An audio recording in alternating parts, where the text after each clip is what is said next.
Karl Anders Grummert. Ja. Sofie Aurora Helgesson.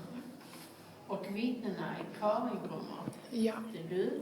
Magistratsvägen 55Y i Lund. Ja. Och Maria Rimling på Södervärnsgatan 4 och här Malmö. Kärleken, det är den som har fört er samman. Den är tyst förstående, den är lojal i medgång och i motgång. Den är mild och hängiven. Den har ömsesidiga förtroende att dela och förlåta. Och kärleken har många olika nyanser. Den är mycket större än vi själva. Den är större än både makt och rikedom.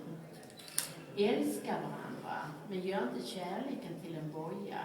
Låt den hellre vara ett rörligt hav mellan era själars stränder.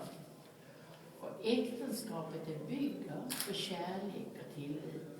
Genom att ingå äktenskap lovar ni att respektera och stötta varandra. Som makar är ni två självständiga individer som kan hämta styrka ur er gemenskap. Älska som du själv vill bli älskad och glöm aldrig bort vad ni föll för hos varandra. Uppskattning är lika viktig att ge som att få. Lycka, det är när man får säga ja till ett gemensamt liv. Ta alltså du, Karl Anders Grummert, Sofie Aurora Helgesson till din hustru att älska henne i nöd och lust. Ja. Och tar du, Sofie Aurora Helgesson, Karl Anders Grummert till din man att älska honom i nöd och lust. Ja. Ska ni överlämna någon ring? Nej. Jag förklarar er nu för äkta makar. Glöm inte det löfte om trohet som ni nu har avlagt. Lev med varandra i inbördes aktning, kärlek och förtroende. Må harmoni och lycka råda ert äktenskap och i ert hem.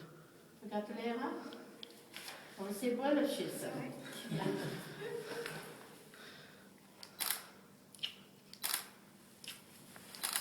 Så, då är här ett litet bevis. Så, varsågod. Så, lycka till. Lycka till och ha det bra. Tack så Var mycket. rädda om varandra. Tack.